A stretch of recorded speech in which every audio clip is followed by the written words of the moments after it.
All right. Cowboys and Unicorns podcast. Back after quite extended Hiatus. of infrequent podcasting. Hopefully we can get back on the horse and stay on it this time. The listeners probably love that. Hopefully, they're like, "Wow, that's a real promise." Meaning, hopefully Dave can get his crap together. I know. I was telling Kaylee the other day that I was like, I was the one who moved to another country, and Dave's the one who has no time for podcasts. Yeah.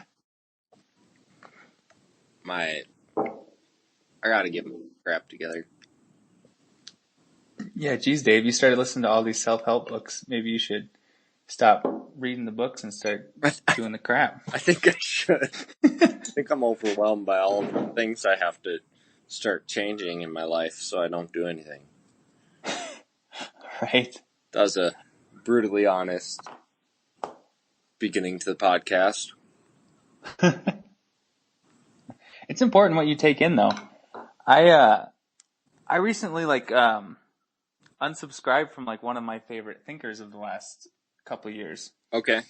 Gary Vaynerchuk. Yeah. The serial entrepreneur marketing genius.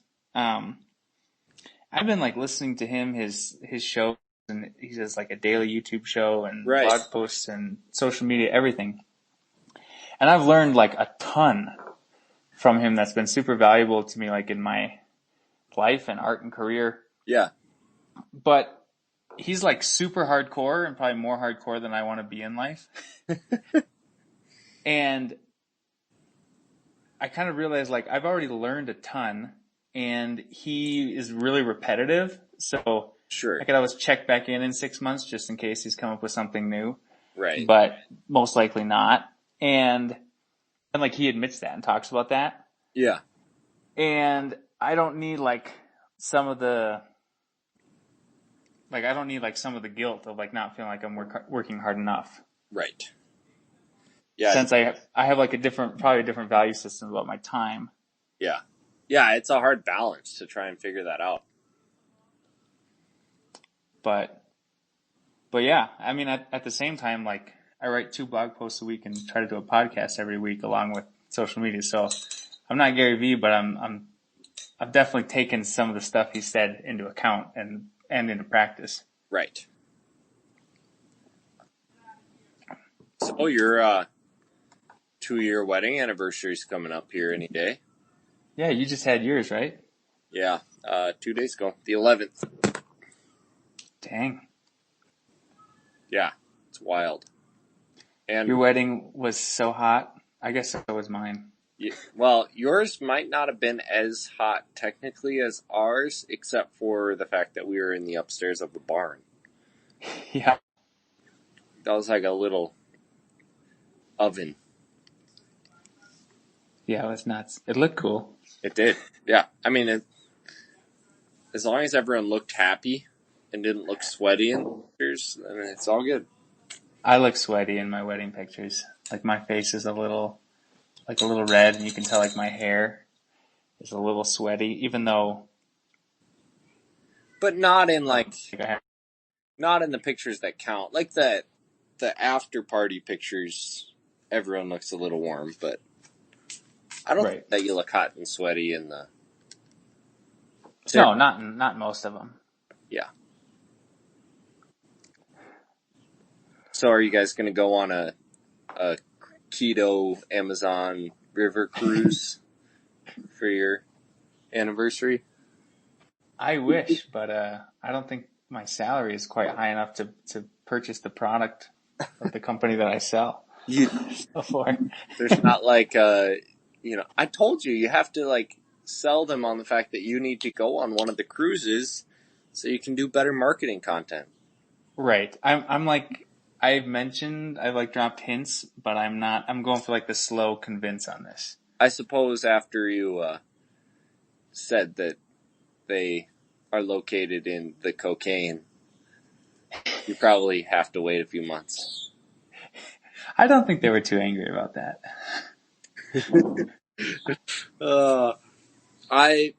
Maybe some people don't. I don't know. So, I told Didn't hear that story. Well, I didn't until last night, so I've been totally out of everything. Not intentionally, just I have. So I saw your, I think it was your hot dog video or whatever video you did yesterday or the day before. Mm-hmm. I watched that, and then I got in a whole trail of like 4 or 5 videos of yours that I had completely missed. So I'm trying to grow my Facebook page. Oh, it was the beard one. So, beard. Yes, you're doing it, right? I'm getting a lot of pushback from Kales. Well, I thought that not as many kisses, so it's I might keep with it. I might not. We'll see. It's all about sacrifices, Dan. I know. I'm going to have to sacrifice too. That's true. And those, yeah, maybe it's not worth it. We'll see. Yeah, that's the struggle. I think that she has the high ground on this one. I think you're going to have to tap out.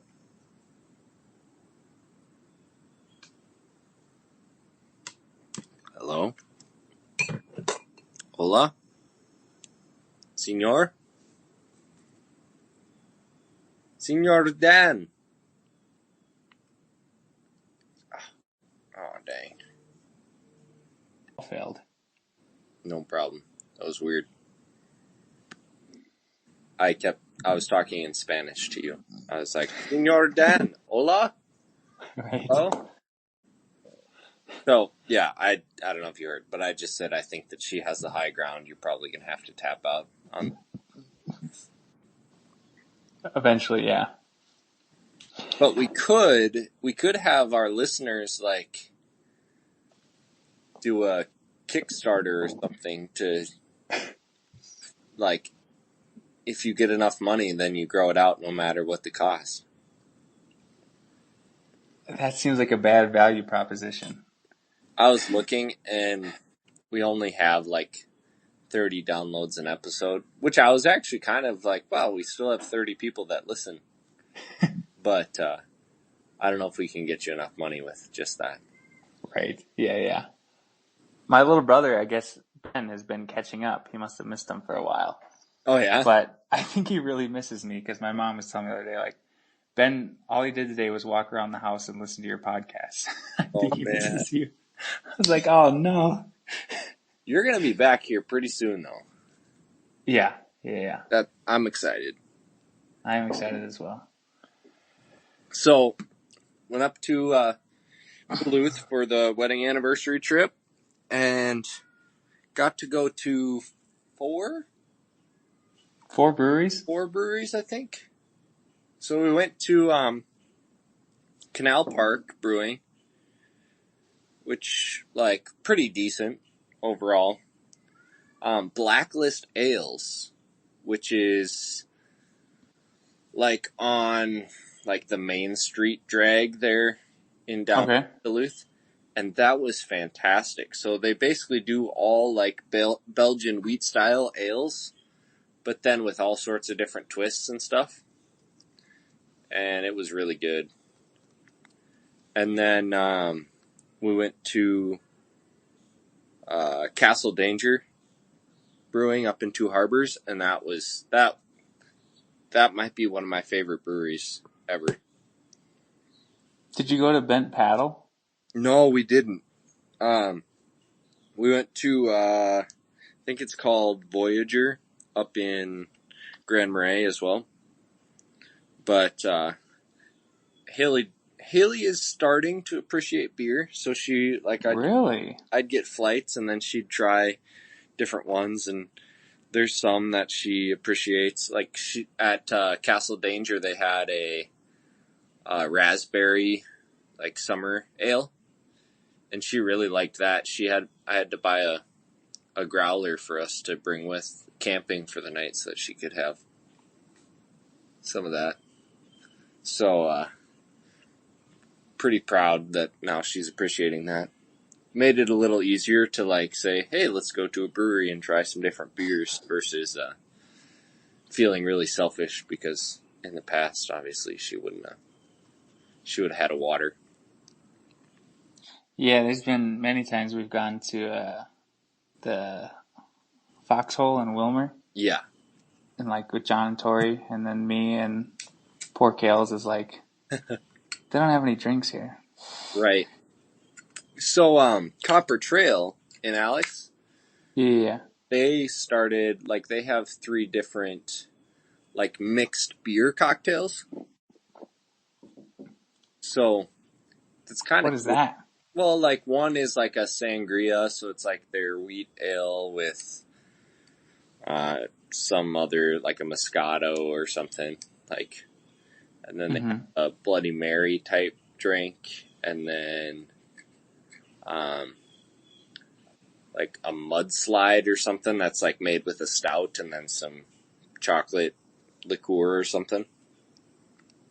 So does the Bloody Mary have beer in it, or is it? Yeah. So like all of them are like craft cocktails, I think is what they call them. Okay, right. So it's like their beers mixed with something else, basically just so that then people who don't necessarily want to just drink beer at least have some sort of option, which is kind of cool. Yeah. The word for cool here, yeah, is chévere. Chévere. Chévere. Qué chévere. So, are you like a Spanish wizard now? No, not at all. I had my first Spanish lesson today. Yeah, I saw that. So I finally got a tutor. Once I nailed down some employment. Right. at the, which is only like $12 a session. So I'll do like 1 hour a week. Bad. So, I mean, it's really reasonable. Right. But that was really nice. Like, to be in like a learning environment for Spanish versus like the real world. Right. For an hour. In it, yeah. So, it was really, really encouraging. I was like, oh, she's going to give me homework and I can do what she says, and right. She knows what she's talking about, and she knows English. And so, like, why not just have your wife do that? Right. I mean, we could. I don't think she ever wanted to put that pressure on me. Sure. And then there's also like it just brings like another dynamic, obviously, to your relationship, like teacher and student. Yeah. I don't know. Being married is difficult enough. Like, that's true. Why not just keep it one kind of relationship? That's understandable. That's like your parents trying to homeschool you. Yeah, that worked out decently, but not for mine. They were like, whatever, if you want to be homeschooled, you have to have an online school because we're not even going to try this crap. Yeah. I was like a real like self-learner, so. Yeah. It kind of, well, I was also like terrified of punishment, so. That combination. Right. Proved good for my education. So I just need to start making Remy just really, really afraid of consequences from a young age. Yeah, you might get some good results. She can deal with it later. I was going to say either that or I'll be paying for a lot of counseling, 15, 16, 17.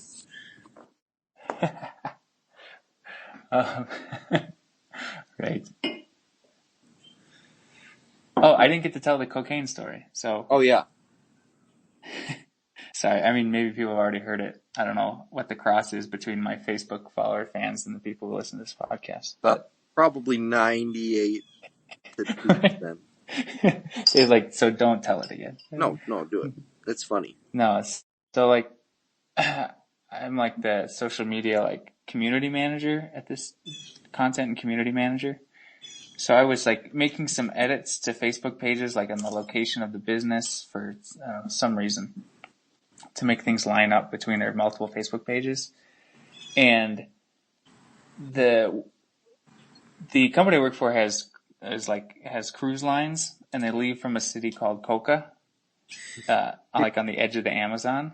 Yep. And there's like a difference between like Coca or El Coca and La Coca.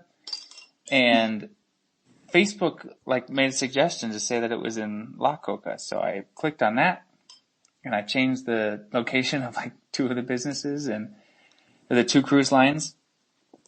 And the next day I get to work, and the founder of the company, Raul, who's like spent like 40 years like being the captain of boats on the Amazon.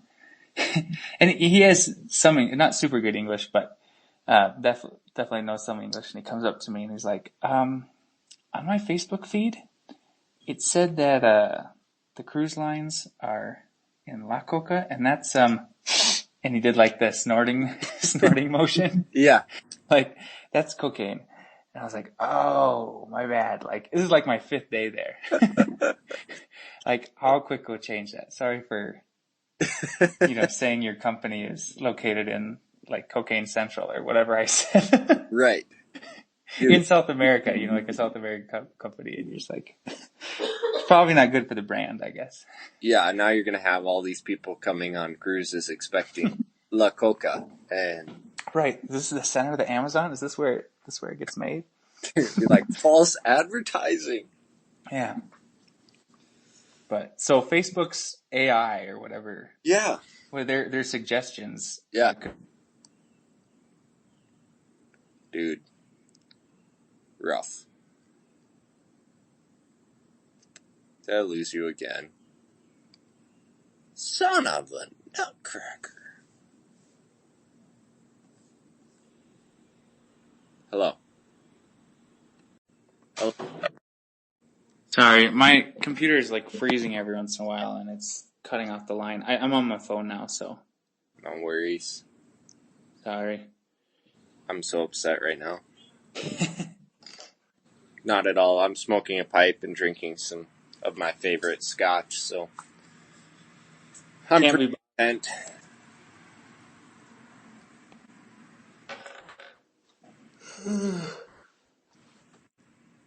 So the anniversary trip was successful?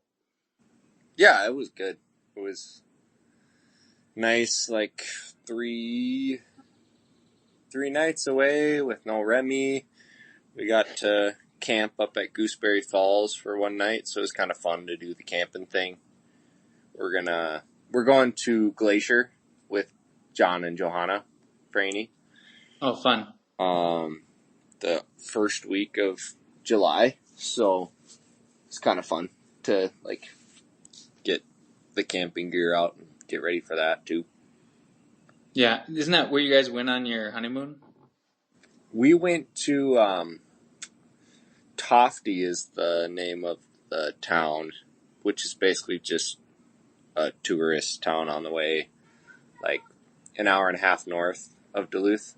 But we went to, it's called Bluefin Bay, and it's like a resort, but it's a little more expensive than I wanted it to be for a 2-year anniversary,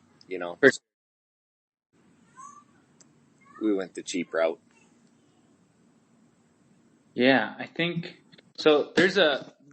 For our anniversary, it's ours is next Tuesday, so we're gonna just like celebrate it this Saturday. Oh, okay, yeah. Work and stuff. But we've heard about this. There's like this other side of the valley that we haven't been to called Kumbaya. Kumbaya, my lord. And I guess people actually call it here. They call it Kumbaya York. Okay. That's, I guess, where most of the white people live in Quito, is this other part. Interesting. So you can go fit in for a day. Right. So I guess like we showed up to the wrong part. We're trying to get the authentic experience. Right. And, but anyway, so I think we're going to go to like this Italian place that we've heard of was pretty good. Nice, dude. In the gringo part of town. Right. Which I'm guessing there's still probably a lot of Ecuadorians there. Yeah, probably, since it's Ecuador, Right. They told me that the buses were dangerous, but so far nobody's messed with me. So, like, that you'll get robbed or what? Yeah, because it's like public transportation, and there also can be like a lot of, like the buses can get pretty packed. Sure. With like people standing up and stuff. And, yeah. But, yeah, I don't know. I don't know if it's because I'm large, but yeah, that's I haven't been robbed yet. Well, that's good. You should probably knock on some wood now so that doesn't happen. Right. It's a weird experience though sometimes being like you get on a bus and you're the only person that looks like. Yeah. Obviously I'm the only person that looks the way I am in most situations, but like you're in an enclosed space with tons of people. Right. And like for 45 minutes while you take a bus ride. Are they like standing only buses, or is it like pretty decent, like you get your own seat or? Well, yeah, the key is like when you get on. So, sure.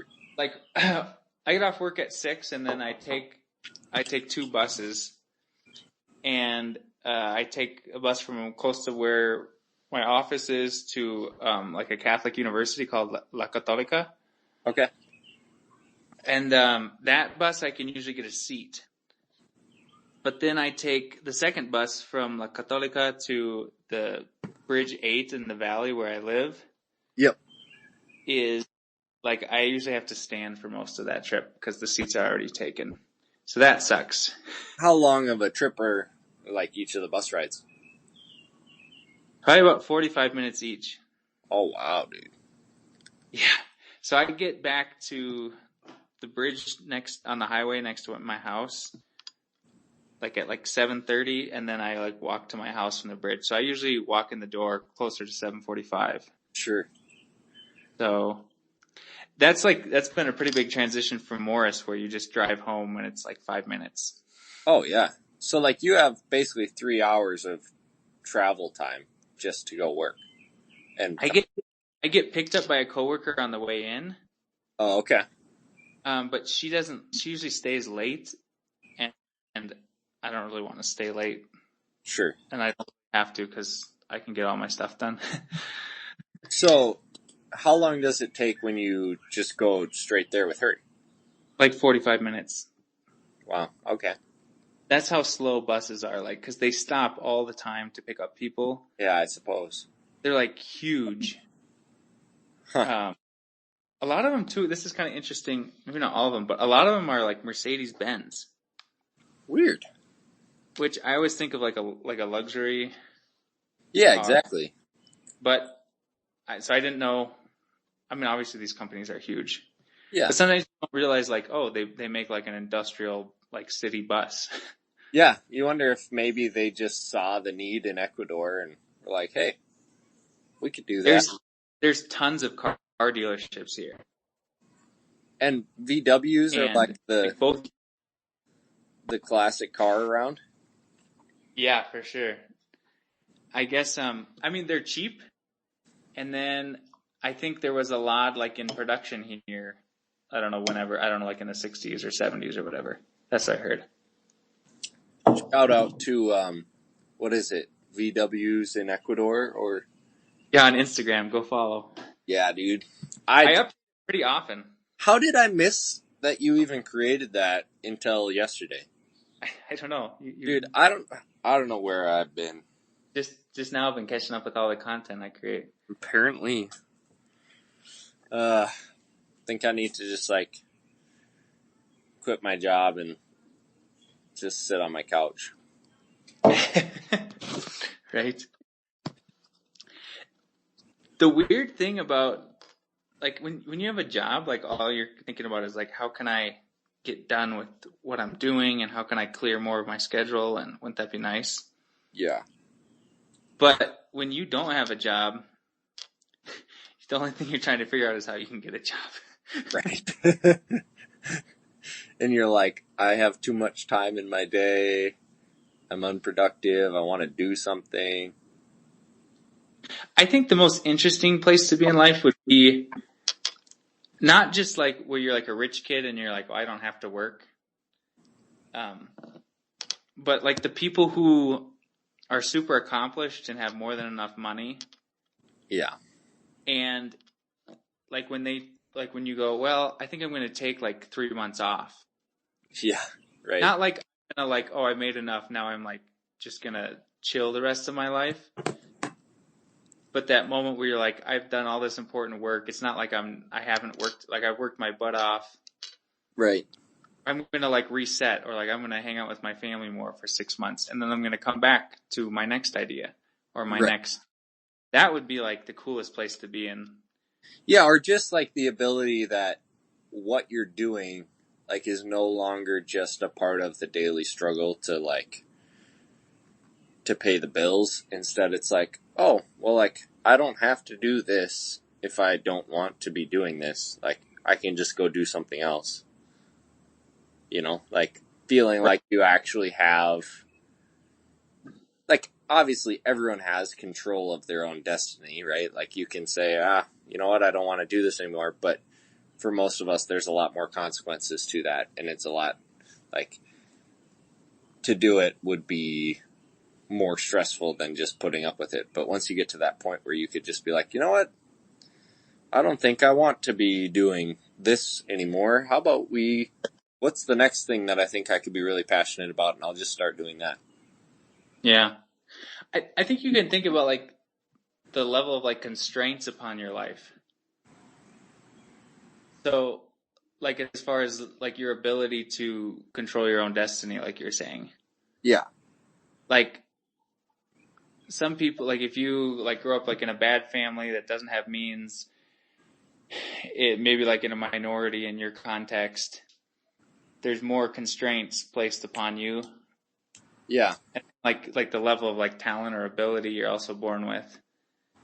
Right. Versus someone in a different situation. But you even see like people like Elon Musk or Jeff Bezos, like their level of constraints is so much less. Right. But then like, so the problems like they're trying to figure out is like, well, how can we like create the infrastructure for space travel for the next like league of like entrepreneurs? Yeah. Because like I've heard Jeff Bezos talk about this. He's like, I started Amazon, but there was all this infrastructure of like credit cards and delivery systems and the internet were already created. Sure. Thus, I was able to create this crazy business. So I want to create the infrastructure like of like space travel so that other people will be able to invent the Facebook of space travel. Right. Like Zuckerberg, there's a million things Zuckerberg didn't have to invent so that he could invent Facebook. Yeah, exactly. Yep. So someone on that level has defied so many of like the survival and like intellectual constraints and power and influence and like all those things. But you can see like there's still the constraint of like human travel. Yeah. But yeah, that's interesting because that makes any sense. But they're basically on to thinking of like what I've already achieved and I've basically done it on the shoulders of all these people. So what can I basically set up so that then the next generation of entrepreneurs will basically be building on what I did. Right. Yeah. It also almost, you see like the inexhaustible ability of humans to find problems to solve. Yeah. And like, what's that mean? Like first world problems? Yeah. You know, it's like someone got your latte wrong. Right. You know, you're like highly successful if like you're trying to problem solve getting the correct type of sugar in your latte. Like there's a lot of other problems that have already been conquered to be at that point in life. Right. Yeah, it's super easy to take all that for granted and not see that perspective of like your success is only really success because of all of the other people that have done all of the work to like make it easy. Like Salesforce. I mean, all of the work that I do that like makes me look really good and talented and intelligent is all because I'm just using the tools and the programs that other people have already made and made really, really easy and, you know, intuitive so that I can just jump right in and use it. Right. Yeah, do you ever just look around and go like, wow, there's already a lot of stuff here? Like just in the world. Oh yeah. Like I could have showed up 3,000 years earlier and been like, well, we got a lot of stuff to do. Yeah. Then your problem is like, we have no roads. How do we not freeze to death in the winter? Right. Like, how do we contain fire so that we can stay warm and we don't burn down our teepees? Right. So I have a quick question. Yeah. I don't know if you'll answer it, but like sometimes I see these articles that say like millennials are like have the like highest level of anxieties of compared to other generations. Okay. And I mean, I haven't really dug into it, but part of me goes like, how are we measuring? I don't know. I probably need to dig into it to see if it's legit or not. But how do we know how anxious people in the 1940s were? I don't really get that. Yeah, I don't feel like we do. Like, do you mean the system of measurement for anxiety has been consistent for the last 100 years? I just kind of doubt that. Plus, here, let me look up. Plus, isn't a measure like that? I guess unless they're measuring like medical, like chemical makeup. Right, but they wouldn't have had any of that before. But if it's self-reporting, or if it's doctor's judgment. Right, so here we go. So anxiety is a feeling of worry, nervousness, unease, typically about an imminent event or something with an uncertain outcome. I feel like there is no way that our current generation in the world with all the technology that we have today is living with more anxiety than people who their day-to-day struggle was, how am I going to like have food on the table for my family? You know what I mean? Or maybe it was the thing is just that they're living where it's think about how much more like just not wisdom or smarts or intelligence, but like how much more information we have. Yep. I wonder if there's something with the processing of all the information that makes you aware of how much you don't know. Right. Also, like if you think about technology, like the rate of change of the world is probably at a like I work like the jobs I work. Sometimes I think because I've seen there's been so much technological disruption in the last in my life from 1992 to 2018. Yep. Sometimes I work my job and I go like I don't know if any of like day to day, like the larger skills of communication and critical thinking will still be valuable to me. But like, I don't know if any of the programs I work on today will exist later in my. Yeah. Right. So. Yeah, there is that piece of like the normal and the technology is so rapidly changing comparatively to 100 years ago, where you could specialize in one. Like you could be a shoemaker or a cabinet maker or a blacksmith and pass that skill down to the next generation, and it would be like your entire livelihood and your family's for generations to come. Whereas now it's you'll probably have to specialize in 5-6 different things, I guess, over the course of a lifetime just to stay relevant. Right. Looking back though, dude, I would trade more anxiety for I would keep the anxiety if I love how many choices we have. Yeah. I don't know. I'd love to be in the Wild West, or just in a generation where you could just work hard with your hands and your success was basically all determined by how hard you wanted to work. But Dave, you had a more manual job and you quickly traded it in to sit on your butt in an office. Yeah, but that's because the option's there. You know, right. I'm just saying, I don't think... Do you really want to work with your hands? No, because I'd mess up my tattoos. Right. You used to, like... That's the number one... Well, not the number two reason that I got out of welding was because I was like, I have these tattoos, and I'm gonna get a weld burn and ruin them. That's such a stupid reason, but that's real life right there. Dude, that's your skin, man. You need that. Yeah. Or, I mean, like, just the piece of manual labor of, like, I could probably very easily lose a finger, and then I'm not going to be able to, like, play guitar, or, you know, like, just, it's far more likely that something like that would happen where you would lose your ability to just do everyday things. Yeah, like those safety reports where people... Right. Those are probably internal information. I shouldn't talk about that. Yeah, probably not. Oh, man. Yeah, okay, you're making me waffle now on whether or not I'd rather... I don't know. I feel like I'm old school in the piece of, like, the main goal, right, is to be able to, like, provide for your family.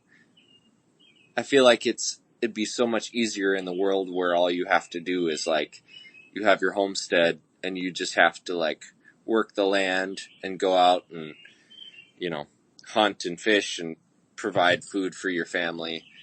And, like, that makes you a good man of the house versus now where it's just, like, so different.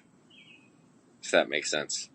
I think it's way easier to work a job and then go to Willie's and buy all the food and come. I think that's way easier. Willie's is so expensive. It is, but if you think about it in the bigger picture, it's way cheaper than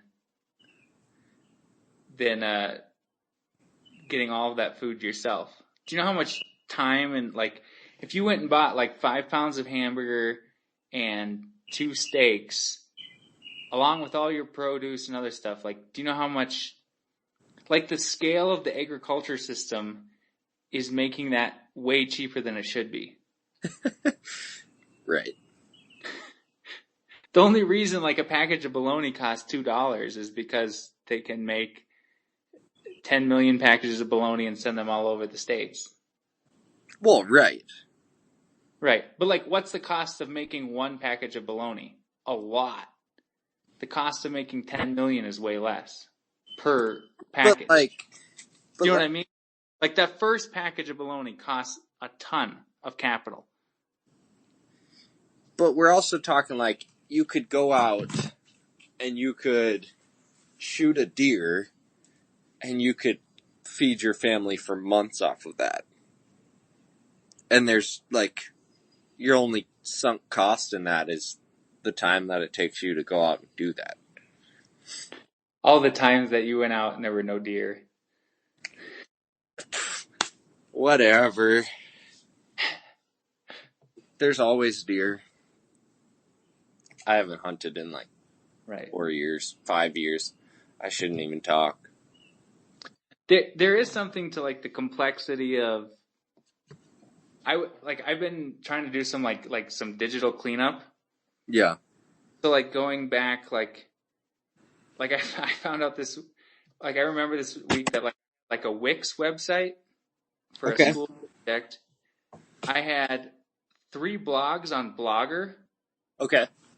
That I had deleted all the posts but hadn't deleted the blogs. Sure. I had a WordPress, like a free WordPress blog with my Cool Kid book on it that I realized I didn't want that writing online because it's really bad. And then just like some Facebook account, just like different accounts. Like, I had 2 Twitter accounts that I created in college. I went and deleted them. Yeah. And even with, like, unfollowing a lot of people on, unfollowing people on Facebook and Twitter and and deleting all these old blogs, I still have like tons of accounts. Right. And maybe that's because of just like my interest in like digital marketing and stuff and writing online. But I created this doc. I'm like, I'm just going to put like everything I have on here. Like it's a lot. Right. To make. And like realizing how much of your life is like just data on servers. Yeah, exactly.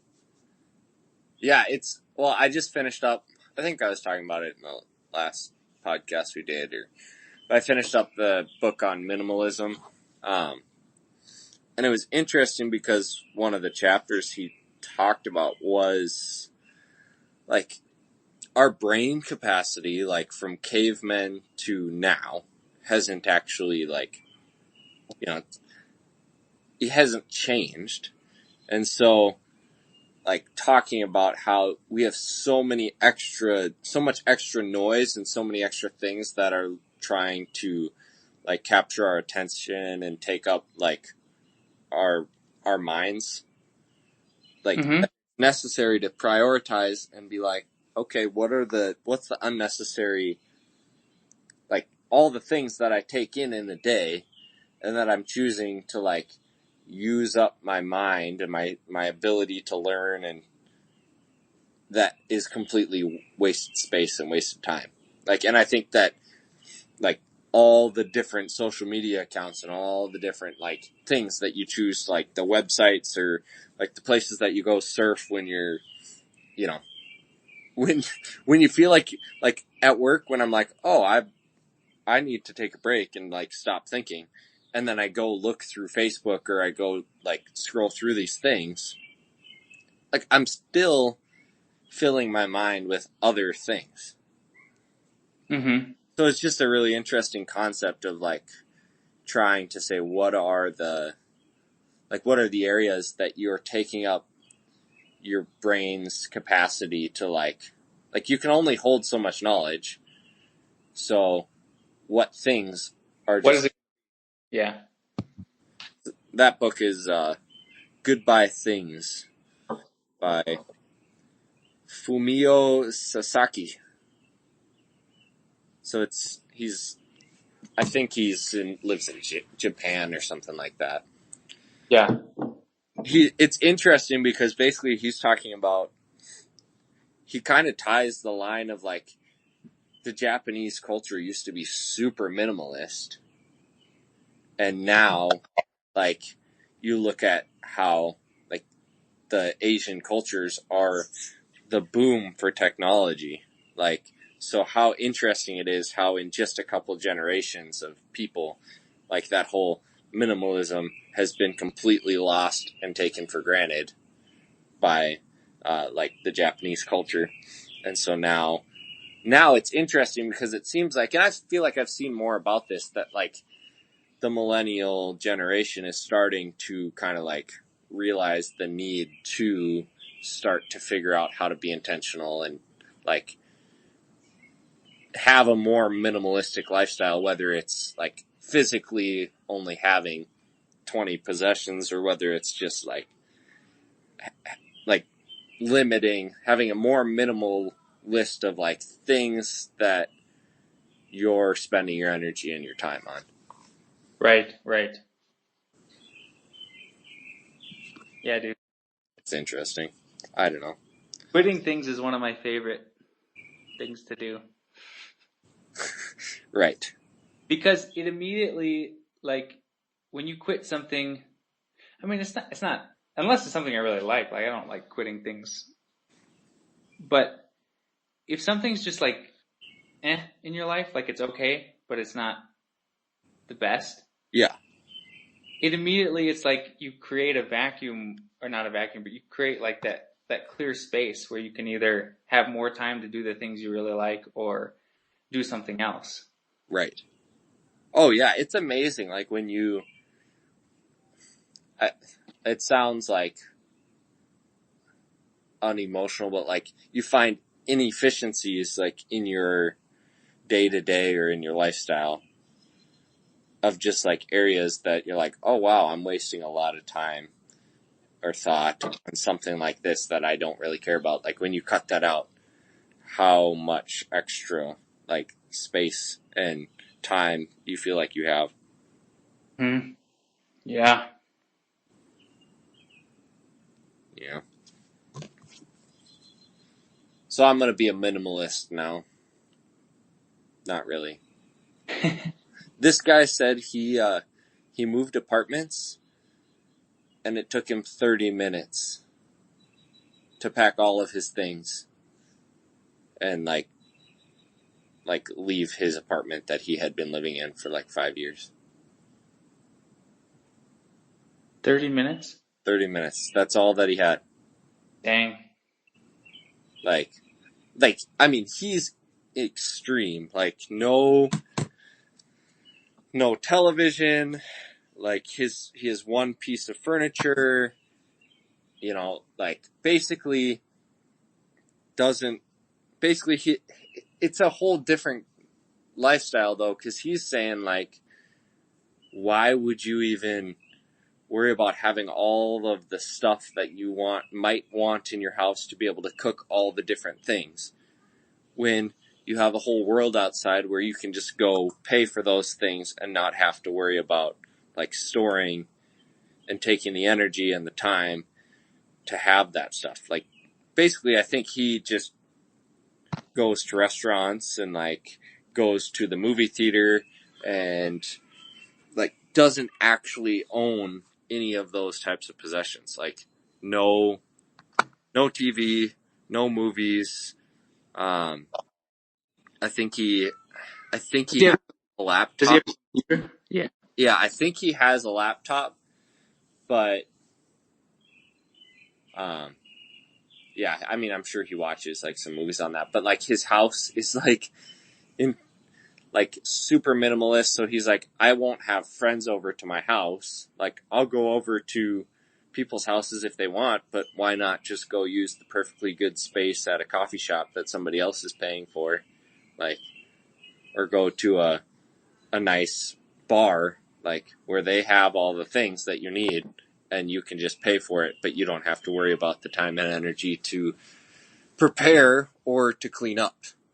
Like basically he's saying that the cost of your time and the cost of storing those things and owning them like is more than it's worth than to just go out and pay somebody else to do those things.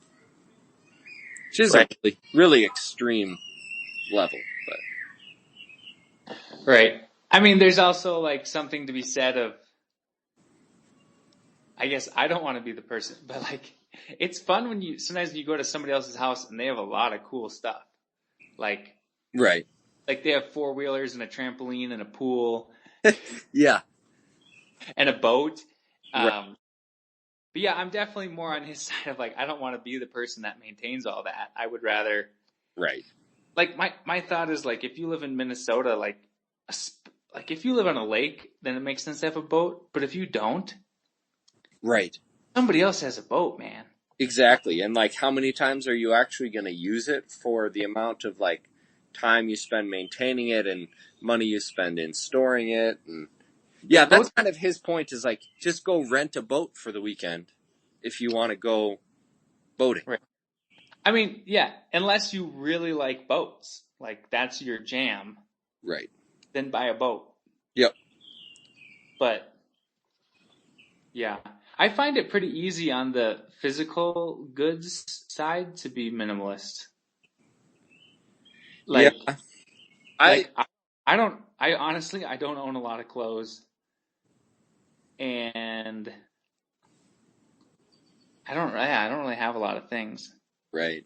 Yeah, see, I think that's actually the area that I need to like do what he says, you know, and grab a garbage bag and just like bring a bunch of clothes and shoes and stuff to the Goodwill, you know, because like I spend so much time maintaining stuff, even though there's really only, 5 pairs of pants and 10 different shirts that I really wear, you know. Mm-hmm. But all in all, I have 100 pieces of clothing that all take up space, and I have to, like, if I want to decide, oh, what am I going to wear, I look at like 20 different shirts just to pick the one shirt that I wear once a week, you know? Yeah. So there's some interesting things like that are practical. Yeah. But yeah, I have one pipe, and it's the one you made. Yeah, I have 7 pipes. But you're the type of person, right, that like you get into something and you like get all the stuff, right? Yeah, there's very, like, I'm not a huge possessions person, right? Like, there's not a whole lot of things that I really own, but the things that I tend to get into tend to be a little more expensive, and I do kind of like do the full all-in investment to have all the stuff for it, you know? One reason, I don't know if this is completely, but like one reason I like whiskey and cigars is because like it's something to spend money on. That's a hobby. That's fun, but it's also like it's consumable, so it doesn't take up any space. See, but I don't like cigars in the fact that there's a lot of time and energy if you actually want to like store and maintain them. Maybe what I should do is figure out like, okay, how many cigars am I going to smoke a month? And then just buy that many at a time or something like that. Because there was that time that Gabe and I bought like 250 cigars, and you had to spend all this time like in space storing and then maintaining the humidity of them and like all sorts of stuff. And I'm not that type of person. Like, I was talking to Haley, my wife, about that just the other day, about how I'm not somebody who really gets nerdy about things. Like, we have this one acquaintance who, he just like totally nerds out and gets super technical about stuff. And like, he's the guy who makes you lie because you're like, oh yeah, I totally understand and I totally agree and I totally know what you're talking about. But, like, I'm more the type of person that's like, no, I just like this because I like it. And since I like it, I don't really have to have any other reason, and I'm not going to spend like hours and hours of my time researching it to try and be able to be completely competent and like justify and explain every in and out of it. Like, yeah, I just like smoking pipes because I like the flavor and I enjoy them, and so like I'll buy one because I like the look of it. But there's not a whole lot of like, oh, I understand all the physics behind it, and you know, here's why this is the best investment and all that. Yeah, I've definitely like have some like other friends who like they know I smoke cigars. Like if we go to like Bryce Winkelfelder, like Jordan or Charles or something, we'll go to a cigar shop and they'll be like, "What's good, Dan?" And I'm like, "I don't actually know." Right. Like there's a label I'm probably gonna recognize and I'm gonna get that because I know it'll be good. Right. But I can't like break anything down for you. Like, yeah, I know how to pick out a cigar in a in a walk-in humidor, but I couldn't tell you. I'm more just like brand recognition or like price or, you know what I mean? I'm not break down the notes for you. Right. Yeah. It's more like, okay, don't buy the cheapest one. Yeah. Don't buy the most expensive one. And I've smoked this before and it's pretty good. You know, it's not gonna.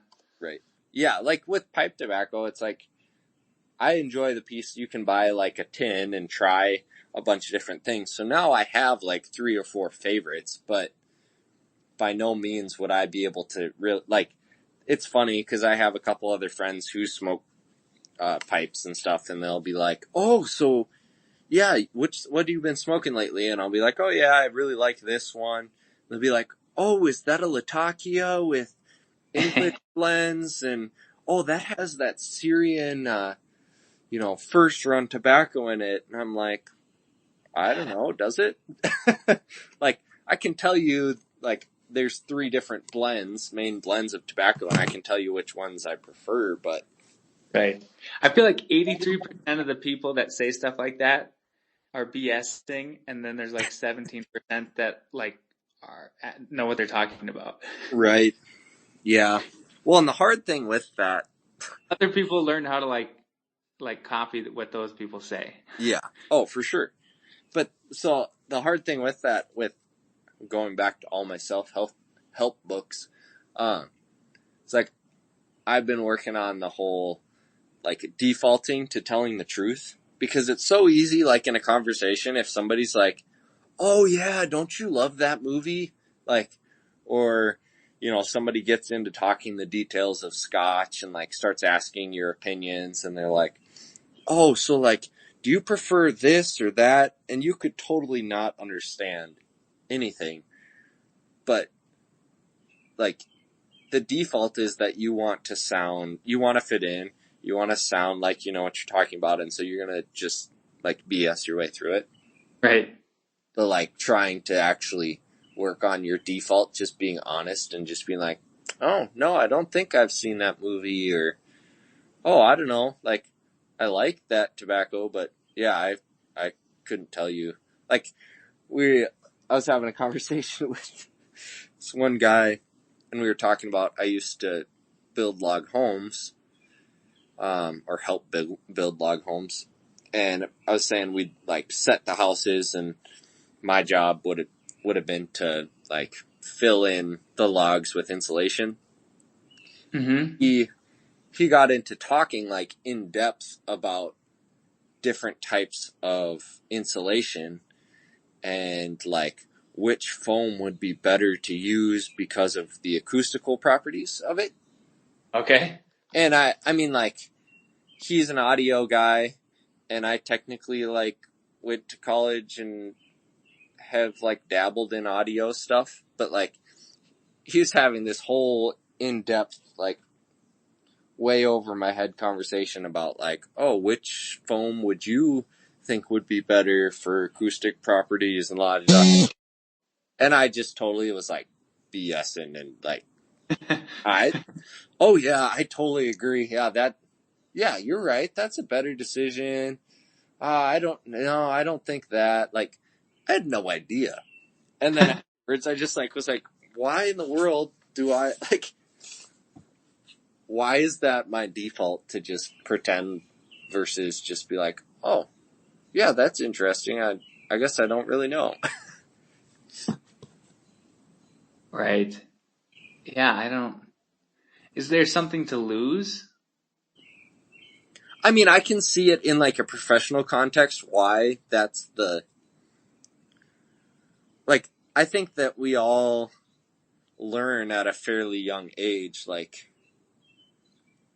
we're taught that it's kind of important to seem knowledgeable, and like it's the whole struggle of like it's vulnerable, and you might feel like shamed if you are the person who's like, oh yeah, I don't know anything about that, when you The feel thing is, yeah, it's so efficient to say I don't know when you don't know, though. Like the right. like the dollar cost of people pretending to know things that they don't. Exactly. See, like that's why It's billion. yep, that's why I'm trying to work on it, because it's like in those small situations, like there's literally no cost to just being like, oh, that's interesting, I guess I don't know. But Right. then if your habit, like your default is to be like, to just pretend like you know, then you do get into the situations in like a professional circumstance where you don't feel like you're even capable of just saying that you don't know. And so then you're like, oh yeah, I understand. Yep, I'll do that. And then that's where you end up like making yourself look bad versus just being honest by default. And then, Yeah. If you can say I don't know confidently, yep, I actually can really build a lot of respect for you. exactly.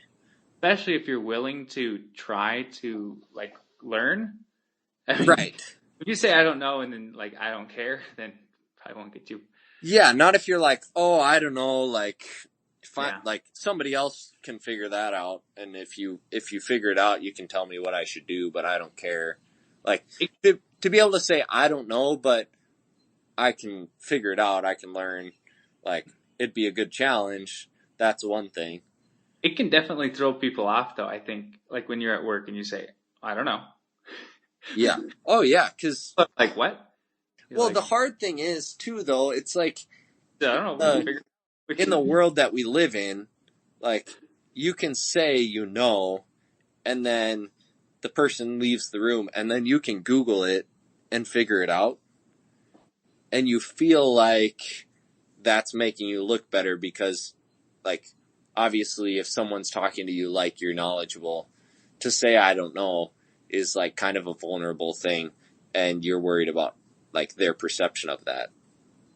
Right. But it's actually far healthier to be able to just be honest and straightforward, and then, like, be someone who's a hard worker and who can learn, and then you can figure that out. But I don't know.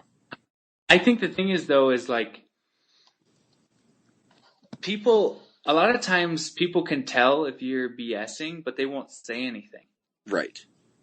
And so if you don't bluff, it can create respect because, I mean, maybe not. I mean, maybe it's smart to lie sometimes. I don't know. See, I don't. But it very can just many be like, situations. what if they can tell you don't know? Right. But then you keep acting like you do. Like they're gonna be like, well, okay, like I'm not gonna confront you, but right. At the same time, this probably isn't gonna go very well. Right. And then they'll be pleasantly surprised if you succeed, but like, yeah, and then it's just, it becomes such a spiral at that point, because if you tell your boss you know, and you're like, yeah, yep, I know that, and you basically commit to something, and then you come to the point at which, like, it's crunch time and you can't figure that out, it's so much harder to, like, take humble pie and be like, hey, so I know I said I understood everything, but I don't at all. Like, it's way harder to actually be honest at that point than it would have been just in the first place, you know? For sure. But, yeah, I mean, I don't know. I feel like that is something that I don't know if everyone has that problem, but that's definitely something that I'm bad at. Like, just by default going along with it and being like, pretending that I understand things. And then, I mean, obviously, I'm pretty good at figuring things out, like, but I think it's way healthier to just be, like, real. And then you don't get yourself, because then, like, in the friend context, when someone talks about the movie and is like, oh, hey, like, yeah, that movie, and then you're like, oh, yeah, I loved that one. And they're like, hey, we should go see this movie together. And you end up, like, at that point going and having to watch a movie that you said that you loved, and then you hate it, and they're like, oh, I thought you loved this movie. It's just, like, way more awkward than it has to be if you were just like, oh, no, I've never seen it, don't really care. Has that happened to you, Dave? What? Has that happened to you, Dave? Oh, yeah. All the time. I'm super bad at it. It's not even like, that's the problem. That's why I've been working on it, because it's not even a intentional thing. Like, my default is just to say, like, oh yeah, I know what you're talking about. And then I think about it and I'm like, no, I don't. Like, no, I've never seen that movie. Like, I don't know why movies, I feel like that's just like the default. Like, or someone talks about like an artist, like in the music scene, right? Like, oh, if you don't know about this artist, that's my favorite artist. Like, oh, have you heard this song by this person? And you're like, oh yeah, that one was a pretty good one. It wasn't as good as, that other song that they did. What's that called again? And you're just making it up. Like, I'm bad at that. Maybe it's because we're, well, you weren't fully, but when you're homeschooled, sometimes you have to pretend a little bit. Right. On the pop culture references. You're like, yeah, I know that exists. I've heard about this Eminem character, but I thought it was just a candy until I turned 17. The Bel Air theme song? I know, it's a classic. Yeah. Yeah. Dang it. Dude. Is it still light outside there or not? Barely. I have all the lights off because I don't want to attract any mosquitoes. Cause like I got all my tattoos on my right arm like all touched up yesterday. And so I'm not wearing any sleeves and I don't want to get bug bites on fresh tattoos because that would be the worst. Right. But yeah, it's basically dark now. Is it light there? No, it's close to the equator, so it's dark. Like the sun rises and sets at like the same times every day. Interesting. So it doesn't really change the seasons. I was trying to explain that to a coworker the other day. Like, no, it changes all the time in Minnesota. Like, right. It's constantly changing. Yeah, like you could have snow and 30 degrees one day and then 60 degrees 2 days later. Yeah, so it's probably dark about like 6:40 here every night. Interesting. 6:30 to 6:40, like. Yeah, it'll be light at 6, and then by 6:30, dark. That's kind of a bummer. It is a little bit, but the temperature is so even that it's not. You know how that really sucks in Minnesota when that's the case? Right, because it gets cool in the evening and. It doesn't suck as bad here. Like, right. Just because it's not like, oh, it's dark at 5:30 and it's -10. It's right. like, well, it's still 75, so. Yeah. It's still really comfortable outside, I guess, is what I'm saying. Yeah. Are there a lot of bugs down there? Like mosquitoes and stuff? So no mosquitoes, but like spiders. Just plenty of spiders. Ugh. Like in our house. Yeah, that kind of sucks. Like small ones, big ones, you know. Like how big is all the big kinds? one? Not too big. I don't know. A 50-cent piece? I mean, like, yeah, well, like when I lived in California, there were some like wolf spiders that were like that big that you'd see like a couple times a week. You'd see a big spider like that. I hate. Yeah. Yeah, I don't like them, but I'm much more scared of rodents. Sure. They have so what's the, I don't know how to say it. The capybara? You should Google it. Capybara? Not like chupacabra. What? Chupacabra? Just kidding. Those aren't real. A copy. Really? They have those here? Capybaras? Yeah. Yeah, but I haven't seen them. Like, you're scared of them? No, I'm not scared of them. They're cute. Yeah, they're really cute. You should bring one back. Yeah. So my goal is to see one of those. All the pictures have like monkeys playing with them. Yeah. Dude. I kind of realized that today that they have them here, and I was like, oh, dang, I got to see this. Yeah. I don't know how many. I think they're more like probably closer to the river or the Amazon, like the jungle. Sure. I'm kind of the mountains, so I don't know if they. Maybe more rural parts of the mountains. So, have you seen any wild iguanas? Iguanas? Yeah. No. I'm looking at the wildlife in Ecuador right now. Yeah, they have tapirs too. Tapir? Oh yeah. How do you say it in English? I think like tapir or something like that. I don't think it's tapir. Yeah, I don't know. Yeah, just mispronouncing it in all languages. River dolphins? Pink river dolphins, that's like a big thing for our cruises. Well, you should go see one of those. Jaguars. That would be fun to run into one of those. There's jaguars here? Yeah, dude. I don't know anything about Ecuador. My manager at work is always like, you need to learn more about Ecuador. Oh, and massive anacondas. Just so you know.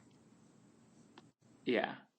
Okay, so I guess piranhas, like, they're not actually dangerous. Really? That's what my bosses told me. They said, like, that's all Hollywood. So I was, like, editing the itineraries, like, for grammar and stuff. Yeah. Because that's, like, part of what I'm doing is, like, revising all of their, like, English content, because it's not written by somebody who's, like, a native speaker. So there's, like, you're just, like, professionalizing it, making it correct. Right. And I was going through the itineraries on these trips, and they're like, and then we're gonna go swim with piranhas. Like, we promise this. Like, it'll be fun, or like something.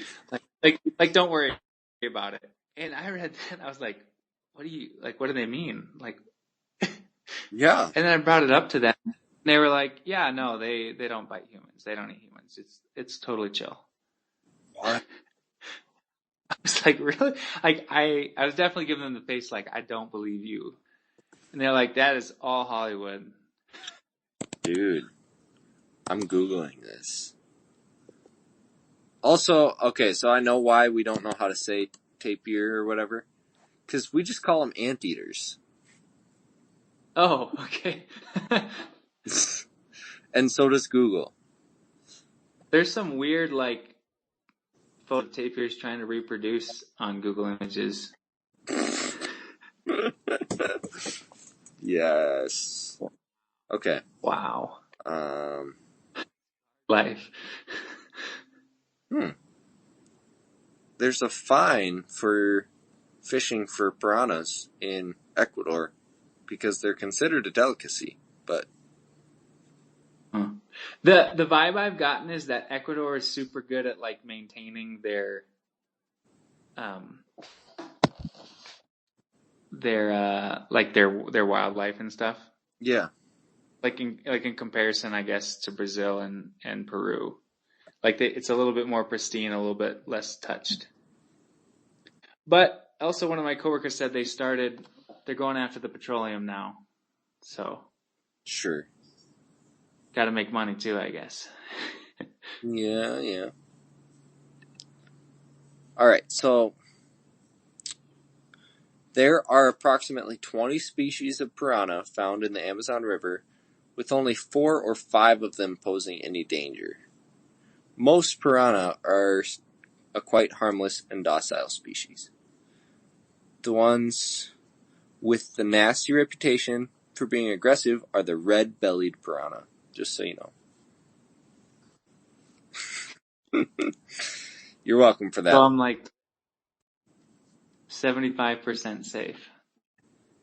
Yeah, see, that's the thing. It's like, I mean, if there's red-bellied piranhas in there, how do you know that that one isn't swimming there and he's going to bite off your finger? I don't know.